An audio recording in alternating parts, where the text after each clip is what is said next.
අයිබෝන් මහත්තයා මම අයි කතා කරේ වදමල් තෙල් එකක් එව්ව වෙද ගෙදරින්. ආ තෙල් එක දරුවට ඔලුවට දානවද මේ තාත්තා?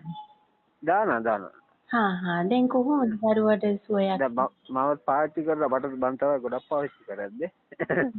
මේ තෙල් එක මොකද හොඳයි. අවුලක් නෑ මට ටික අර වීස් එකක් තිබ්බා මම ඉඳලා එක හැබැයි දැන් හිටියා. ඒකත් දැන් ටුක්ටක් අදලා අඩුයි මං. වෙනදා සතිය මාසෙක සැරයක් දෙසරයක් කරනවා.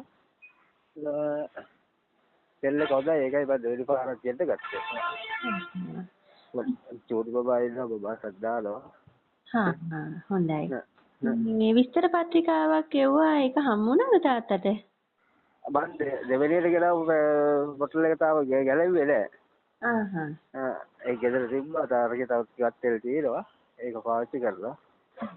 ඒක ඇතුලේ ඉුවේ ඔව් ඒකේ ඇතුලේ විස්තර පත්‍රිකාවක් තියෙනවා තාත්තා. ඒක අරගෙන කියවලා නයිට ගෙදර සියලු දෙනාට මේ කැම ටිකේම හදාගන්න.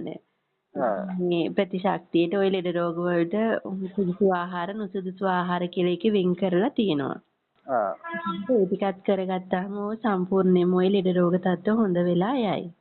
ඔව් නේද? මේ දැන් තෙල් එක ගාලා ආයිත් මාසයක් විතර ගියාට පස්සේ මැසේජ් එකක් හරි කෝල් එකක් හරි දාන්නකෝ කොහොමද කියලා බලන්න. හරි මම දන්නවා.